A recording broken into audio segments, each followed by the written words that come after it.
नमस्कार दोस्तों, स्वागत है आपका आज के मुख्य समाचारों में। दोस्तों यहां पर आपको देखने को मिलेंगी सुबह से लेकर शाम तक की तमाम बड़ी खबरें मुख्य समाचार ब्रेकिंग न्यूज अपडेट्स के रूप में। तो दोस्तों आप सभी लोगों से रिक्वेस्ट है इस वीडियो को ज्यादा से ज्यादा लाइक और शेयर करें। तो दोस्तों सीधे चलते हैं आज की पहली बड़ी खबर की ओर। अफगानिस्तान मसले पर यूएनएससी में आपातकालीन बैठक, महासचिव गुटेरेस बोले एकजुट हो अंतर्राष्ट्रीय समुदाय। जी हां दोस्तों, अफगानिस्तान में तालिबान के कब्जे के बाद पैदा हुई स्थिति को लेकर संयुक्त राष्ट्र सुरक्षा परिषद की सोमवार को चल रही आपातकालीन बैठक में संयुक्त राष्ट्र के महासचिव एंटोनियो गुटेरेस ने अंतर्राष्ट्रीय समुदायों से एकजुट होने की अपील की है। उन्होंने कहा है कि अंतर्राष्ट्रीय समुदाय को यह सुनिश्चित करने के लिए एकजुट होना चाहिए कि अफगानिस्तान को फिर कभी आतंकवादी संगठनों के बीच एक मंच या सुरक्षित पनाहगाह के रूप में इस्तेमाल न किया जाए। संयुक्त राष्ट्र के महासचिव एंटोनियो गुटेरेस ने कहा कि अफगानिस्तान में वैश्विक आतंकवादी खतरे के खिलाफ में यूएनएससी और अंतर्राष्ट्रीय समुदायों से एकजुट होकर काम करने का आग्रह करता हूं। हमें पूरे देश से मानवाधिकारों व प्रतिबंधों की चौंकाने वाली रिपोर्टें मिल रही है। मैं विशेष रूप से अफगानिस्तान की महिलाओं और लड़कियों के खिलाफ बढ़ते मानवाधिकारों के उल्लंघन से चिंतित हूं, जिन्हें काले दिनों की वापसी से डर लग रहा है। उन्होंने कहा है कि हमें अफगानिस्तान में मानवाधिकारों की रक्षा के लिए एक स्वर में बोलना चाहिए। मैं तालिबान और सभी पक्षों से अंतर्राष्ट्रीय मानवीय कानून और सभी व्यक्तियों के अधिकारों और स्वतंत्रता का सम्मान करने और उनकी रक्षा करने की अपील करता हूं। संयुक्त राष्ट्र संघ के महासचिव ने आपातकाल बैठक में आगे कहा कि मैं सभी पक्षों से विशेष रूप से तालिबान से आग्रह करता हूं कि वह जिंदगी की रक्षा के लिए अत्यधिक संयम बरते और यह सुनिश्चित करे कि मानवीय जरूरतों को पूरा किया जा सके। संघर्ष की वजह से हजारों लोग अपने घर को छोड़ने के लिए मजबूर हो गए हैं। उन्होंने यह भी कहा है कि मैं सभी देशों से शरणार्थियों को स्वीकार करने का आग्रह करता हूं। इसके बाद दोस्तों अगली बड़ी खबर, तालिबान के खौफ ने ले ली जान, उड़ते हवाई जहाज से गिरे 3 लोग, अमेरिकी मिलिट्री प्लेन से लटककर काबुल से भाग रहे थे। जी हां दोस्तों, अफगानिस्तान में तालिबान के कब्जे के बाद लोग देश छोड़ने के लिए जान जोखिम में डाल रहे हैं। सोमवार को हवा में उड़ते प्लेन से गिरकर 3 लोगों की मौत हो गई। यह मिलिट्री एयरक्राफ्ट था और जानकारी के मुताबिक लोग इसकी बॉडी पर लटककर यात्रा कर रहे थे। काबुल शहर के आसमान में उड़ते प्लेन से गिरते लोगों का वीडियो भी सामने आया है। इसमें एक के बाद एक लोग नीचे गिरते दिखाई दे रहे हैं। स्थानीय लोगों ने बताया कि देश छोड़ने के लिए ये लोग मिलिट्री प्लेन के टायरों के बीच में खड़े हो गए थे। काबुल एयरपोर्ट से टेक ऑफ करने के बाद जैसे ही प्लेन हवा में पहुंचा, ये लोग एक एक कर नीचे गिरने लगे। शहर के लोगों ने इन्हें गिरते हुए देखा, लेकिन अभी तक इनकी पहचान नहीं हो पाई है। अफगानिस्तान में तालिबान का कब्जा होने के बाद काबुल एयरपोर्ट पर भारी भीड़ हो गई है। फिलहाल एयरपोर्ट अमेरिकी सैनिकों के कंट्रोल में है। राइटर्स के मुताबिक एयरपोर्ट पर हुई गोलीबारी में 5 लोग मारे गए हैं और कई लोग घायल हुए हैं। वीडियो में एयरपोर्ट पर लाशें नजर आ रही है। वहीं दोस्तों इसी बीच काबुल में कई इलाकों में लूटपाट की खबरें हैं। सरकारी नंबर प्लेट वाली गाड़ियां लूटी जा रही हैं। कुछ लोगों ने अपनी निजी गाड़ियां छीने जाने का भी दावा किया है। एयरपोर्ट के पास आवासीय कॉलोनी में गोलीबारी हुई, वहीं सरकारी एजेंसियों के दफ्तरों में लूटपाट हुई है। तालिबान का कहना है कि अराजक तत्वों ने तालिबान के नाम पर लूटपाट की और संवेदनशील दस्तावेज जला दिए हैं।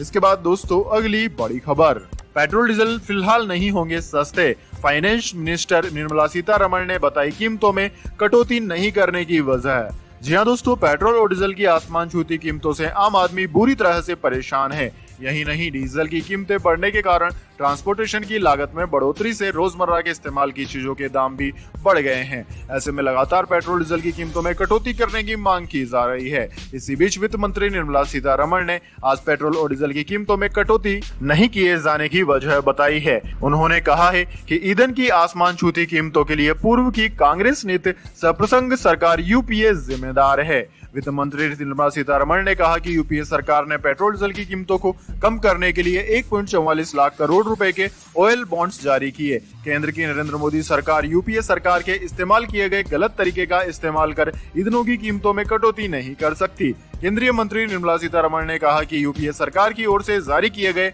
ऑयल बॉन्ड्स का बोझ मोदी सरकार के ऊपर आ गया है, इसलिए हम पेट्रोल डीजल की कीमतों में कटौती नहीं कर पा रहे हैं। हालांकि दोस्तों आपकी इस जानकारी के लिए बता दें, पेट्रोल डीजल की कीमतें कोरोना काल के समय टैक्स बढ़ाने की वजह से ज्यादा हुई हैं। इसके बाद दोस्तों अगली बड़ी खबर, महाराष्ट्र में कई दिनों बाद खुले मॉल, लेकिन एंट्री के लिए पूरी करनी होंगी कई शर्तें। जी हां दोस्तों, महाराष्ट्र में अब जनता के लिए मॉल खोल दिए गए हैं, लेकिन यह केवल उन्हीं लोगों के लिए जिन्होंने कोरोना रोधी टीके की दोनों खुराक ले ली है। सोमवार को जारी एक आदेश में कहा गया है कि सभी मॉल प्रतिदिन रात 10 बजे तक खुले रह सकते हैं। हालांकि मॉल में आने वाले कर्मचारी और लोगों दोनों को ही टीके की दोनों खुराकों का टीकाकरण प्रमाण पत्र और एक वैध फोटो पहचान पत्र साथ लेकर आना अनिवार्य है। पत्र में कहा गया है कि 18 साल से कम उम्र के लोगों के लिए टीकाकरण अभी तक शुरू नहीं हुआ है, इसलिए 18 साल से कम उम्र के सभी बच्चों को मॉल के प्रवेश द्वार पर अपनी उम्र के प्रमाण पत्र के लिए दस्तावेज दिखाने होंगे। इसी बीच दोस्तों, ठाणे में कोरोना वायरस संक्रमण के 213 नए मामले सामने आने के बाद महाराष्ट्र के इस जिले में संक्रमण के कुल मामले बढ़कर 5,48,308 हो गए हैं। एक अधिकारी ने सोमवार को यह जानकारी दी। उन्होंने बताया कि ये सभी नए मामले रविवार को सामने आए थे। इसके बाद दोस्तों, अगली बड़ी खबर। सोनिया गांधी ने कहा, जब मौलिक अधिकारों और संविधान को कुचला जाए तो चुप रहना पाप है।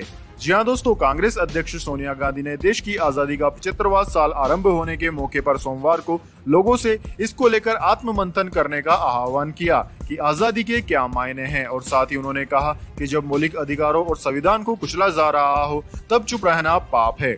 उन्होंने कहा कि देश के लोकतंत्र को फिर से सही स्थिति में लाने की जरूरत है। उन्होंने कहा कि पत्रकारों को अपनी बात रखने की आजादी नहीं है और संसद के सांसदों को राष्ट्रीय महत्व से जुड़े मुद्दे उठाने का मौका नहीं मिलता।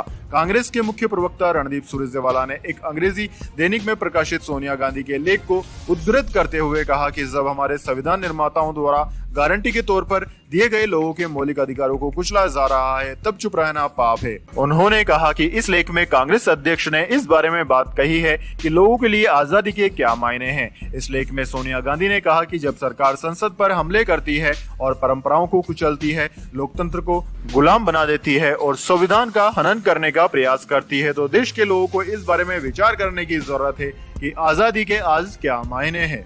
इसके बाद दोस्तों, अगली बड़ी खबर। कोरोना मृतकों के मुआवजे की गाइडलाइंस। सुप्रीम कोर्ट ने केंद्र को दिया 4 हफ्ते का वक्त। जी हां दोस्तों, सुप्रीम कोर्ट ने सोमवार को केंद्र सरकार को कोरोना मृतकों के आश्रितों को मुआवजा देने के लिए गाइडलाइंस बनाने को 4 सप्ताह का वक्त दिया है। जस्टिस DY चंद्रचूड़ और जस्टिस MR शाह की बेंच ने इस मामले में केंद्र सरकार से बीते 30 जून को सुप्रीम कोर्ट के निर्देश पर लिए गए किसी भी एक्शन की जानकारी देने को कहा। केंद्र सरकार ने एक हलफनामा दायर कर कोर्ट से 4 हफ्ते का वक्त और मांगा था। दोस्तों, आपकी जानकारी के लिए बता दें, 30 जून को हुई सुनवाई में केंद्र सरकार ने सुप्रीम कोर्ट को बताया था कि कोरोना से जान गंवाने वाले लोगों के परिजनों को 4 लाख रुपए का मुआवजा नहीं दिया जा सकता। सरकार ने कहा था कि आपदा कानून के तहत अनिवार्य मुआवजा केवल प्राकृतिक आपदाओं जैसे कि भूकंप, बाढ़ आदि पर ही लागू होता है। सरकार की ओर से कहा गया है कि अगर एक बीमारी से होने वाली मौतों पर अनुग्रह राशि दी जाए और दूसरी पर नहीं तो यह गलत होगा। इस पर सुप्रीम कोर्ट ने केंद्र सरकार को निर्देश दिया था कि वो मुआवजे के लिए गाइडलाइंस बनाए। अब कोर्ट ने कहा है कि 30 जून के निर्णय के आधार पर गाइडलाइंस बनाने के लिए 4 हफ्ते का वक्त दिया जा रहा है। दोस्तों, आपकी जानकारी के लिए बता दें, सुप्रीम कोर्ट में कोरोना से होने वाली मौत पर मुआवजा देने संबंधित याचिका दाखिल की गई थी, जिस पर 30 जून को कोर्ट ने फैसला सुनाया था। इसके बाद दोस्तों, अगली बड़ी खबर। कैप्टन अमरिंदर सिंह ने कहा, अफगानिस्तान के गुरुद्वारे में फंसे 200 सिखों को सुरक्षित निकाले केंद्र सरकार। जी हां दोस्तों, पंजाब के मुख्यमंत्री कैप्टन अमरिंदर सिंह ने सोमवार को विदेश मंत्री S जयशंकर से आग्रह किया है कि तालिबान के कब्जे के बाद अफगानिस्तान के एक गुरुद्वारे में फंसे लगभग 200 सिखों सहित सभी भारतीयों को तत्काल निकालने की व्यवस्था की जाए। विदेश मंत्रालय को टैग करते हुए एक ट्वीट में कैप्टन अमरिंदर सिंह ने कहा कि मेरी सरकार वहां से उन्हें सुरक्षित निकालने को सुनिश्चित करने के लिए किसी भी तरह की मदद देने को तैयार है। उन्होंने देश की सभी सीमाओं पर अतिरिक्त चौकसी बरतने पर जोर देते हुए कहा कि तालिबान का अफगानिस्तान पर कब्जा किया जाना भारत के लिए अच्छा नहीं है। अफगानिस्तान पर तालिबान के कब्जे से भारत के खिलाफ चीन पाक गठजोड़ मजबूत होगा। बीते दिन स्वतंत्रता दिवस पर भी कैप्टन ने पंजाब के विरुद्ध पूरी तरह सतर्क रहने की बात करते हुए कहा था कि पाकिस्तान हमेशा मुश्किलें खड़ी करने की ताक में रहता है। उन्होंने कहा था कि हम शांति चाहते हैं, परंतु हमारे क्षेत्र में किसी भी हमलावर कार्यवाही या फिर हमले को बर्दाश्त नहीं करेंगे। मुख्यमंत्री ने कहा कि अगर पाकिस्तान कोई मुसीबत खड़ी करता है तो हम उनको ऐसा सबक सिखाएंगे जो वह जिंदगी भर याद रखेगा। पड़ोसी मुल्कों द्वारा राज्य में हथियारों और नशीले पदार्थों की तस्करी के लिए ड्रोन का प्रयोग का जिक्र करते हुए कैप्टन अमरिंदर सिंह ने चेतावनी दी कि पाकिस्तान पंजाब में किसी भी नाजुक स्थिति का लाभ लेने का कोई मौका नहीं छोड़ेगा। इसके बाद दोस्तों अगली बड़ी खबर, सपा सांसद ने तालिबान की तारीफ में पढ़े कसीदे, बोले रूस और अमेरिका तक को भगाया। जी हाँ दोस्तों, अफगानिस्तान पर तालिबानी कब्जे से पूरी दुनिया चिंतित है और सभी देश अपने नागरिकों को वहां से निकालने में जुटे हुए हैं। तालिबान के शासन के बाद अफगानिस्तान के हालात पर सभी की नजर है और लोगों को डर है कि वहां फिर से क्रूरता का दौर न शुरू हो जाए। लेकिन इसी बीच भारत में समाजवादी पार्टी के सांसद ने तालिबान की तारीफ में कसीदे पढ़ दिए हैं। दोस्तों, यूपी के संभल से समाजवादी पार्टी के सांसद शफीकुर रहमान बर्क ने अफगानिस्तान पर तालिबान के कब्जे को लेकर हैरान करने वाला बयान दिया है। सपा सांसद ने कहा कि तालिबान एक ताकत है। तालिबान ने अपने मुल्क में रूस और अमेरिका जैसे मजबूत देशों के पांव नहीं जमने दिए। अपने विवादित बयानों की बदौलत चर्चा में रहने वाले शफीकुर रहमान बर्क इस बयान के बाद फिर से सुर्खियों में आ गए हैं। शफीकुर रहमान बर्क ने तालिबान की शान में कहा कि अब तालिबान अपने मुल्क को आजाद कराकर देश को खुद चलाना चाहता है और यह तालिबान का आंतरिक मामला है। जब पूरी दुनिया तालिबान की खिलाफत कर रही है, ऐसे में सपा सांसद का बयान समझ से परे नजर आता है। इसके बाद दोस्तों अब जान लेते हैं पूरी दुनिया और भारत में क्या है इस महामारी की ताजा स्थिति।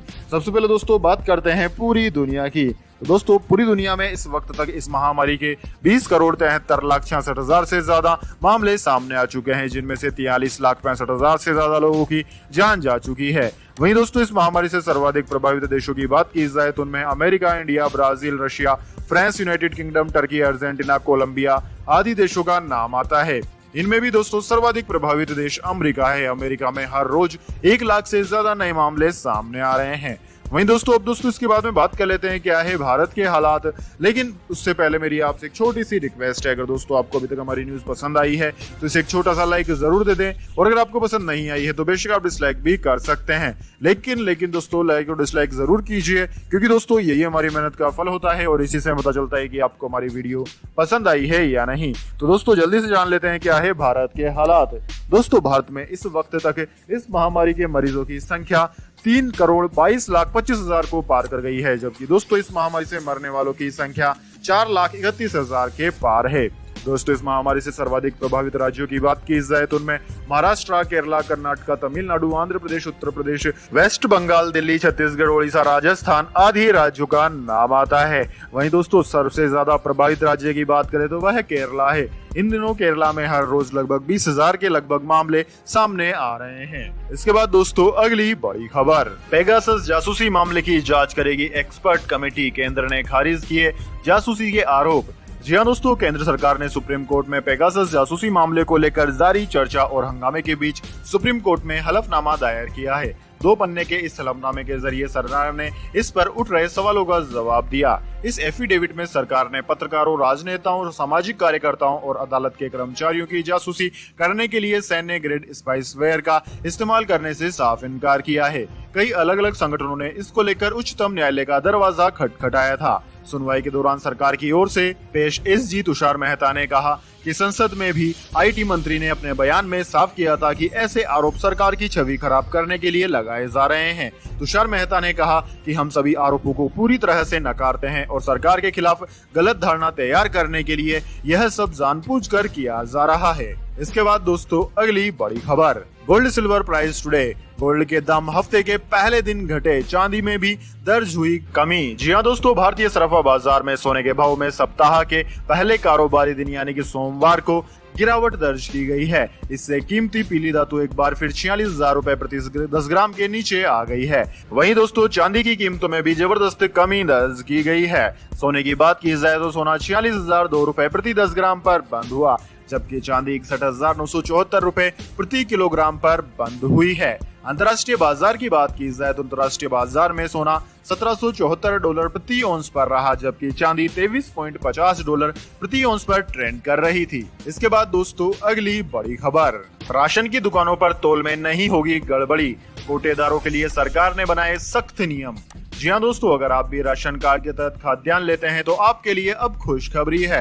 दोस्तों कोटेदार राशन की दुकान पर घटतौली अब नहीं कर पाएंगे। राष्ट्रीय खाद्य सुरक्षा कानून यानी कि नेशनल फूड सिक्योरिटी लॉ के तहत लाभार्थियों को सही मात्रा में खाद्यान्न मिले, इसके लिए केंद्र सरकार ने राशन की दुकानों पर electronic point of sale EPOS उपकरणों को इलेक्ट्रॉनिक तराजू के साथ जोड़े जाने के लिए खाद्यान्न सुरक्षा कानून अधिनियमों में संशोधन किया है। सरकार ने ये सख्ती लाभार्थियों के लिए खाद्यान्न तोलते समय राशन की दुकानों में पारदर्शिता बढ़ाने और घटतोली रोकने के लिए यह कदम उठाया है। दोस्तों, सरकार का कहना है कि यह संशोधन एनएफएसए के तहत लक्षित सार्वजनिक वितरण प्रणाली टीपीडीएस के संचालन की पारदर्शिता में सुधार के माध्यम से अधिनियम की धारा 12 के तहत खाद्यान्न तोल में सुधार प्रक्रिया को और आगे बढ़ाने का एक प्रयास है। राष्ट्रीय खाद्य सुरक्षा अधिनियम के तहत सरकार देश के करीब 80 करोड़ लोगों को प्रति व्यक्ति प्रति माह 5 किलो गेहूं और चावल क्रमशः 2-3 रुपए प्रति किलो की रियायत पर दे रही है। इसके बाद दोस्तों, अगली बड़ी खबर, चेक से पेमेंट करने जा रहे हैं तो जरा संभल कर जान लीजिए आरबीआई के नए नियम, वरना लग सकती है पेनल्टी। जी हाँ दोस्तों, चेक के जरिए पेमेंट करने जा रहे हैं तो अब थोड़ा संभल कर रहिएगा, क्योंकि रिजर्व बैंक ऑफ इंडिया यानी कि आरबीआई ने बैंकिंग नियमों में कुछ बदलाव किया है। हालांकि ये बदलाव इस महीने की शुरुआत यानी कि 1 अगस्त 2021 से ही लागू हो चुके हैं। इसलिए अगर आप चेक से पेमेंट करने जा रहे हैं तो इन नियमों को ध्यान में रखना जरूरी है, वरना आपको पेनल्टी भरनी पड़ सकती है। दरअसल दोस्तों, आरबीआई ने अब 24 घंटे बल्क क्लियरिंग की सुविधा को जारी रखने का फैसला किया है, जिसका असर आपके चेक पेमेंट करने के तरीके पर पड़ेगा। अभी किसी भी चेक को क्लियर होने में 2 दिन का वक्त लगता है, लेकिन इस नियम के बाद 2 दिन का वक्त नहीं लगेगा। मतलब ये कि आपके चेक डालते ही तुरंत ही वो अमाउंट क्लियर हो जाएगा। इसलिए आपको अपने बैंक अकाउंट में उतना पैसा रखना होगा ताकि वो चेक क्लियर हो सके। अगर आप यह सोचकर आज चेक दे रहे हैं कि कल आप बैंक अकाउंट में पैसे ट्रांसफर कर देंगे, तो आपका चेक बाउंस हो सकता है और आपको पेनल्टी चुकानी पड़ सकती है। इसलिए चेक जारी करते समय आपको बहुत सावधान रहने की जरूरत है। पहले अपना बैंक अकाउंट चेक कर लें, तभी चेक को जारी करें। इसके अलावा दोस्तों, रिजर्व बैंक ने नेशनल ऑटोमेटेड क्लियरिंग हाउस को अब 24 घंटे 7 दिन चालू रखने का फैसला किया है। ये नियम सभी राष्ट्रीयकृत और निजी बैंकों में लागू रहेगा, यानी कि अब छुट्टी के दिन भी आपके चेक क्लियर हो जाएंगे। इसलिए आपको पेमेंट रखना जरूरी होगा। इसके बाद दोस्तों, अगली बड़ी खबर, कांग्रेस छोड़ सुष्मिता देव टीएमसी में शामिल हुई। कपिल सिब्बल बोले, सब कुछ जानकर भी पार्टी है अनजान। जी हाँ दोस्तों, पश्चिम बंगाल में कांग्रेस को झटका लगा है। सुष्मिता देव ने पार्टी से इस्तीफा देने के बाद टीएमसी ज्वाइन कर ली है। सुष्मिता देव अभिषेक बनर्जी और डेरेक ओब्रायन की मौजूदगी में टीएमसी में शामिल हुई। सुष्मिता देव राहुल गांधी, प्रियंका गांधी की करीबी रही है। दोस्तों, आपकी जानकारी के लिए बता दें, कांग्रेस नेता और पूर्व सांसद सुष्मिता देव ने 15 अगस्त को पार्टी प्रमुख सोनिया गांधी को अपना इस्तीफा भेजा था। वे कांग्रेस में अखिल भारतीय महिला कांग्रेस की अध्यक्ष की जिम्मेदारी निभा रही थी। सुष्मिता ने अपने इस्तीफे में पार्टी छोड़ने के कारण का कोई उल्लेख नहीं किया है। हालांकि उन्होंने कांग्रेस की प्राथमिक सदस्यता से इस्तीफा देने के साथ ही खुद को मिले मार्गदर्शन और सहयोग के लिए सोनिया गांधी और पार्टी नेतृत्व का धन्यवाद किया है। तो दोस्तों, यह थी आज की तमाम बड़ी खबरें। इसके बाद दोस्तों, बारी आती है आज के माइंड क्विज क्वेश्चन की। जी हाँ दोस्तों, एक आसान से सवाल का जवाब देकर आप जीत सकते हैं एक अमेजिंग सरप्राइज गिफ्ट हमारे यूट्यूब चैनल की ओर से। तो दोस्तों, आज का सवाल आपकी स्क्रीन पर आ चुका है। अफगानिस्तान के उस राष्ट्रपति का क्या नाम है जो कि हाल ही में देश छोड़कर तालिबान के डर से भाग गए हैं? तो दोस्तों, अगर आप जानते हैं उन शख्स का नाम तो जल्दी से कमेंट बॉक्स में लिख दीजिए। अगर दोस्तों आपका जवाब होता है एकदम सही और आप चुने जाते हैं लकी विजेता के रूप में, तो आपको मिल सकता है एक अमेजिंग सरप्राइज गिफ्ट हमारे यूट्यूब चैनल की ओर से। तो दोस्तों, जल्दी से अपना उत्तर कमेंट बॉक्स में लिख दीजिए, वीडियो को लाइक कर लीजिए और चैनल को सब्सक्राइब करके बेल आइकन भी दबा लीजिए। धन्यवाद। वंदे मातरम। जय हिंद, जय भारत।